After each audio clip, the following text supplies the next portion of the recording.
Tinubu kneels and begs Peter Obi in his New Year message. See what he said after rigging elections in 2023. Hello guys, welcome back once again to this YouTube channel. Like I've often said, everybody know that Tinubu, as a matter of fact, did not win the 2023 presidential election. Everybody knew, or everybody know, that he actually rigged and forced himself on Nigerians to become the president of this particular country. It's obvious that he collaborated with the Independent National Electoral Body, being Inec, to manipulate a whole lot of results in different states, especially in the northern states, to actually claim that he won this particular election. And ever since then, they've been trying to do one or two things against Mr. Peter Obi. They've been fighting tooth and nail, as a matter of fact, to ensure that Peter Obi, as a matter of fact, joins their evil cabal. And Peter Obi, as a matter of fact, has equally told them that the process or means through which somebody enters the seat or enters a particular political position matters most. In fact, it is paramount. It is very, very, very, very important. Other than even what the person will do thereafter, after occupying that particular position. Peter Obi said it himself while he was addressing obedience, that he has been given a lot of offers, as a matter of fact, to join the criminal gang of APC and the Bola Tinubu's government. But he declined and refused all those things. And everybody knew that this is what their plan is, to reduce the voice of Peter Obi so that they can continue with their rascality. Peter Obi came into the equation and, changed the political system and demography of the whole country. And this is what is paining them. They want Peter Obi, they want to shut Peter Obi up so that they can continue with their rascal behavior of looting the national treasury or the resources of this particular country.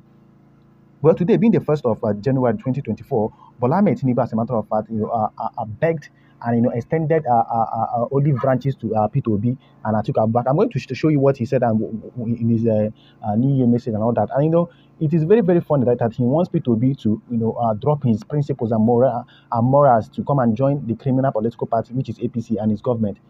It's not going to work. Well, before I read what Tinubu said, please, if this is your first time of coming to this channel, don't hesitate, as a matter of fact, to click on the notification button so you get notified whenever we drop important updates like this. And also do well to click on the subscribe button so you become one of our subscribers. Now, let's head back straight to the point.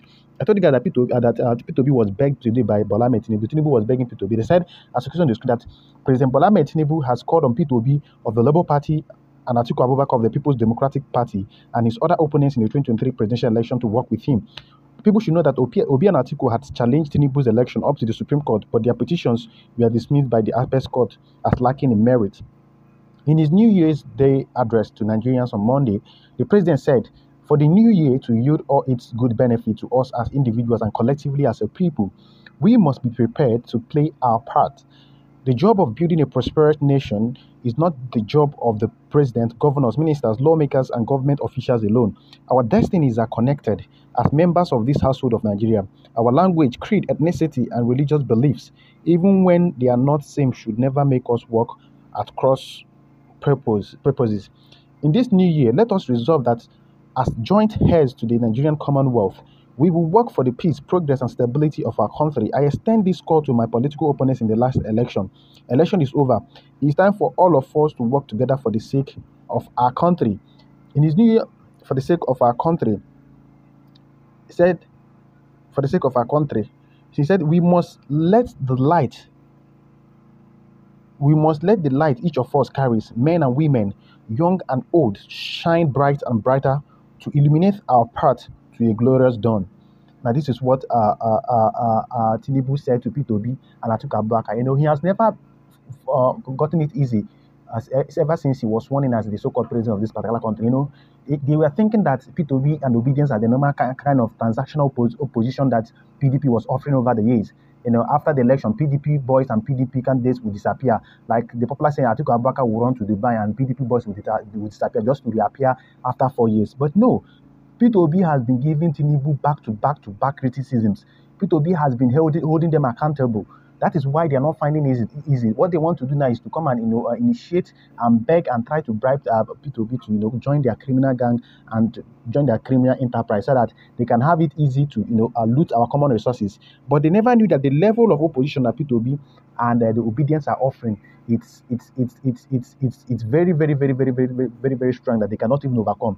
Tinubu, as a matter of fact, has tried to dismantle the obedient movement. He has tried to dismantle Labour Party, even to the extent that he was appointing some members of the Labour Party in his cabinet. But still yet, obedient movement is very strong and united. and very, very strong with P2B, reassuring them and P2B leading them. That is why Tinubu is trying to bring P2B into his own cabal and into his own team so that he can close down the mouth of Nigerians and nobody will criticize his government. Imagine a man who budgeted billions of naira for yachts, for a presidential yacht. Imagine a man who budgeted billions of naira for the constitutional office of the first lady. Imagine a man who allows senators to buy 150 plus million naira a vehicle for themselves. Imagine a man who budgeted about how many billion of dollars, but about $20 billion for the renovation of the office of the vice president in Lagos, in Abuja, and other areas. You could imagine. And these are things that they want P2B to keep short so that they can be doing these things with all level of impunity and rascality. But P2B said no, and P2B has been giving them back to back. And it has awakened the spirit of the youths to know what is actually happening in the political system and structure of this particular country.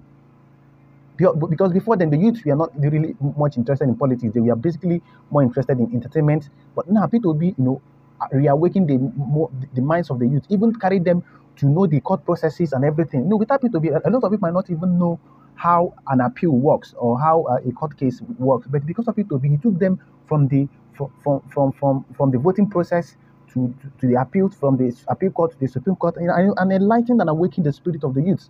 That is why Tinubu's government is not finding it easy. They are working tooth and nail to ensure that they dismantle this strong army that P2B has built, this strong army that is actually scrutinizing their government.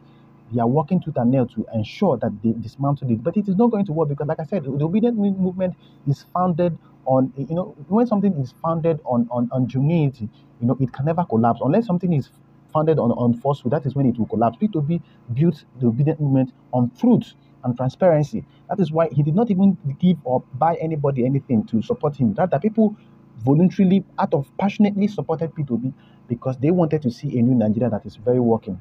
Now you can see Tinubu begging P2B. You can see what he's doing. He's begging P2B because he wants to, like I said, to dismantle the movement of the obedient movement so that he can have all the impunity and rascality to loot with his fellow politicians. I call them politicians because they are all criminals. I can boldly tell you this. So I would like you guys to drop your comments and tell me what you think about this.